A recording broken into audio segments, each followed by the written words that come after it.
Hello students, कैसे हैं आप सभी। I hope you all are fine. हमने अभी अपना चैप्टर स्टार्ट किया था डिडक्शन, जिसमें कि हमने डिडक्शन पढ़ी थी। Deduction under section 80C, under section 80 triple C, under section 80 CCD, under section 80D, under section 80DD, under section 80DDB। अब आज हम इस ही चैप्टर को कंटिन्यू करेंगे और अपनी आगे की डिडक्शंस के बारे में डिस्कस करेंगे। तो नेक्स्ट डिडक्शन है हमारी डिडक्शन अंडर सेक्शन 80E। अब इसके अंदर एलिजिबल एसएससी कौन होता है, कौन इस सेक्शन के अंडर सेक्शन 80E के अंदर जो है इनकम टैक्स की पेमेंट करता है। तो हमारा eligible SSC under section 80E होता है इंडिविजुअल। उसको किस चीज़ के लिए पेमेंट करनी होती है, किस चीज़ के ऊपर ये डिडक्शन दी जाती है। तो ई से याद रखना, इंटरेस्ट और loan taken from financial institution और charitable institution for higher education is considered under section 80E। जो कि हम इंटरेस्ट देते हैं, लोन लिया है हमने, उसके ऊपर कोई इंटरेस्ट पे कर रहे हैं। अगर हायर एजुकेशन के लिए हमने किसी फाइनेंशियल इंस्टीट्यूशन से, किसी बैंक से लोन लिया है, तो उसकी डिडक्शन हमें अंडर सेक्शन 80E मिलती है। कितनी डिडक्शन मिलती है, परमिसिबल डिडक्शन कितनी होती है। डिडक्शन होती है जितनी भी डिडक्शन होती है, जितनी भी हमने इंटरेस्ट की पेमेंट की होती है इनिशियल अकाउंटिंग ईयर में, या तो ये या फिर जितने भी हमारे 7 इमीडिएटली सक्सीडिंग अकाउंटिंग ईयर में जितने भी हमारे इंटरेस्ट और लोन की हम पेमेंट करेंगे, या फिर इंटरेस्ट जो है वो फुल्ली असेसी ने फुल्ली पेड किया है। इनमें से जो भी अर्लियर होता है वो हमारे पेमेंट जो है इंटरेस्ट की, वो हमारे अंडर सेक्शन 80E इंक्लूड होती है। या तो deduction in the initial accounting year,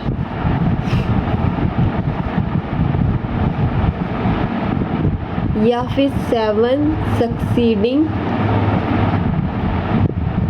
initial accounting year, या फिर जब तक कि इंटरेस्ट फुल्ली पेड ना हो जाए। इनमें से जो भी whichever is earlier up to this जो है हमारे को डिडक्शन मिलती है।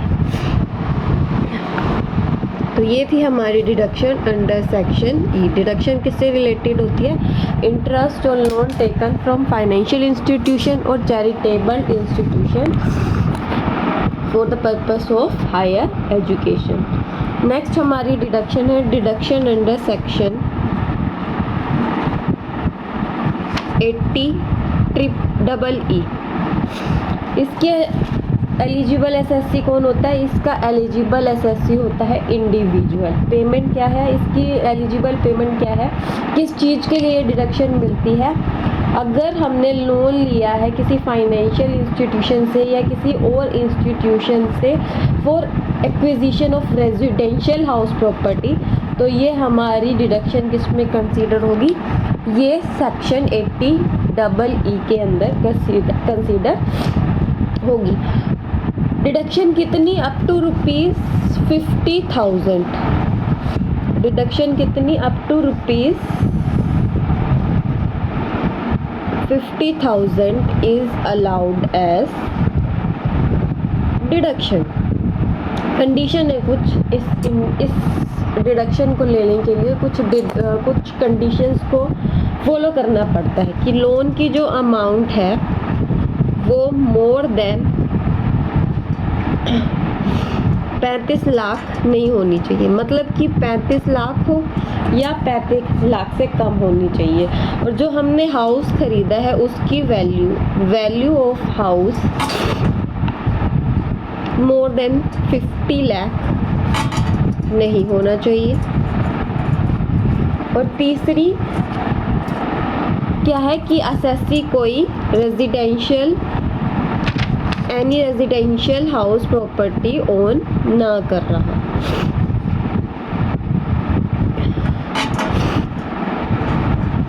तो इस केस में हमारे जो असेसी है उसे डिडक्शन अंडर सेक्शन 80E मिलती है। तो हमने अभी तक दो डिडक्शन पढ़ी, डिडक्शन अंडर सेक्शन 80E और deduction under section 80E। 80E में किस पे कि भाई जो भी हम इंटरेस्ट लेते हैं for acquisition of for higher education purpose, तो वो हमारी 80E के अंदर कंसीडर होती है। और जो हमारी 80E है वो उसके अंदर हमारी क्या है डिडक्शन, जो हम लोन लेते हैं इंटरेस्ट जिस पे करते हैं, अगर हमने हाउस प्रॉपर्टी के लिए लोन लिया है और उसके ऊपर इंटरेस्ट पे किया है तो उसकी डिडक्शन हमें अंडर सेक्शन 80E मिलती है। Next our deduction is reduction under section 80EB।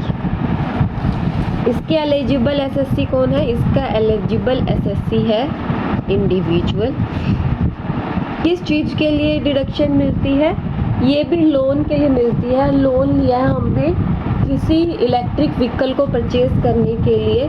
Electric vehicle को परचेज करने के लिए जो हमने लोन लिया है वो अंडर सेक्शन 80EB कंसीडर किया जाता है। डिडक्शन कितनी? डिडक्शन हमें मिलती है इसके अंदर अप टू ₹1.5 लाख। और इसकी क्या कंडीशन है कि जो हमने लोन सैंक्शन करवाया है उसकी डेट 1/4/2019 से लेकर 31 मार्च 2023 तक होनी चाहिए। तो हमारी जितनी भी डिडक्शन आती है 80E या 80EE या 80EB, इन तीनों डिडक्शंस जो है ये हमारी इंटरेस्ट और लोन से रिलेटेड है। ई हमारी किससे रिलेटेड है? हायर एजुकेशन से रिलेटेड है। डबल ई किससे रिलेटेड है? जो हमने व्हीकल खरीदा है, जो हमने हाउस प्रॉपर्टी खरीदी है उससे रिलेटेड है। और जो 80EB है वो इलेक्ट्रिक व्हीकल से रिलेटेड है। नेक्स्ट और deduction is deduction under section 80G। 80G के अंदर हमारे असेसी कौन कौन आते हैं? हर एक असेसी हमारे अंडर सेक्शन 80G आता है। इसके अंदर हमारी 4 कैटेगरीज ऑफ डिडक्शन होती है। जो 80G है उसके अंदर 4 कैटेगरीज ऑफ डिडक्शन होती है, जिसमें कि पहली कैटेगरी है 100% डिडक्शन मिलेगी विदाउट एनी क्वालिफाइंग लिमिट। इसके अंदर हमारे जो हमने पीएम रिलीफ फंड में दिया है या नेशनल चैरिटेबल चिल्ड्रंस फंड में दिया है या स्वच्छ भारत कोष में कोई पैसा दिया है या पीएम केयर फंड में डोनेशन दिया है, तो ये हमारे 100% deduction without any qualifying limit के अंदर इंक्लूड होंगे। नेक्स्ट है हमारा 50% deduction without any qualifying limit. 50% deduction without any qualifying limit. इसके अंदर जितने भी हमारे हमने किसी भी पीएम ड्रॉट रिलीफ फंड में दिया है या फिर इंदिरा गांधी मेमोरियल ट्रस्ट के अंदर दिया है या राजीव गांधी फंड के अंदर दिया है, तो ये हमारे सारे 50% deduction without any qualifying limit के अंदर इंक्लूड होंगे। कौन कौन से? इंदिरा गांधी मेमोरियल ट्रस्ट हो गया हमारा, राजीव गांधी का फंड हो गया या पीएम ड्रॉट रिलीफ फंड हो गया, तो वो किस में इंक्लूड होंगे? हमारे 50% deduction without any qualifying limit के अंदर इंक्लूड होंगे। Next deduction is 100% deduction with qualifying limit. इसके अंदर क्या कौन कौन से फैमिली प्लानिंग में जो हमने जिस फैमिली प्लानिंग इंस्टीट्यूशंस को जो हमने फ़ंड दिए हैं वो सारे हमारे 100% डिडक्शन विदाउट क्वालिफाइंग लिमिट के अंदर इंक्लूड होंगे। फोर्थ है 50% deduction with qualifying limit. With qualifying limit, इसमें जो भी हम मंदिर में, गुरुद्वारे में, चर्च में, मस्जिद में जो भी हम अपनी चंदा देंगे, एक तरीके से चंदा ही होता है, चंदा देंगे, वो सब हमारे 50% डिडक्शन क्वालिफाइंग लिमिट के विद क्वालिफाइंग लिमिट के अंदर इंक्लूड होंगे। डिडक्शन कितनी मिलेगी? डिडक्शन हमें मिलेगी 2000 रुपये तक, जो कि हमने कैश में पे किया है। डिडक्शन कितनी मिलेगी? अप टू ₹2000, जो कि हमने कैश में पे किया है, पे इन कैश। ये थी हमारी डिडक्शन अंडर सेक्शन 80G, जो कि किससे रिलेटेड है? It is related with donation. Next our deduction is deduction under section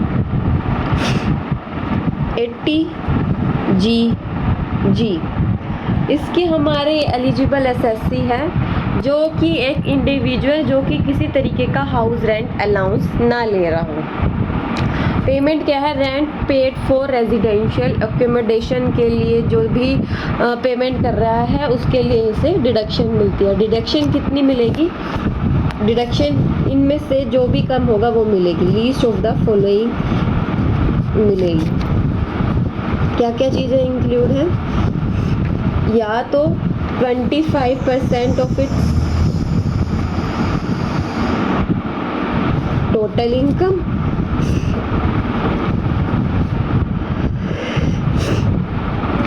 second क्या है? Rent paid minus 10% of its total income, और ₹5000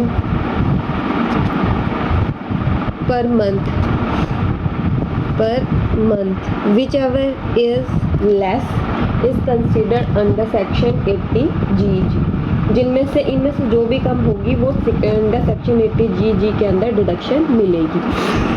इसकी कंडीशन क्या है? इसकी कंडीशन की ये है कि अगर वो जो है हाउस प्रॉपर्टी उसके किसी स्पाउस ने, चिल्ड्रन ने या फिर किसी रिश्तेदार ने खरीदी हुई है और वो एक ऑर्डिनरी रेजिडेंट है, तो उससे किसी भी तरीके का रेजिडेंशियल अकोमोडेशन के ऊपर अगर वो रेंट पे कर रहा है तो उसके लिए उसे किसी भी तरीके की कोई डिडक्शन नहीं मिलेगी। तो हमने आज कौन कौन सी डिडक्शन पढ़ी? Deduction under section 80E, under section 80EE, under section 80EEB, under section 80G, under section 80GG। उम्मीद करती हूँ आपको मेरी ये क्लास अच्छी लगी होगी। अगर आपको मेरी ये क्लास अच्छी लगी तो इस वीडियो को लाइक करें, मेरे चैनल को सब्सक्राइब करें और इस वीडियो को ज़्यादा से ज़्यादा शेयर करें ताकि आपके दोस्त भी इस वीडियो से कुछ सीख सकें। मैं आपकी अति आभारी रहूँगी। Thank you class.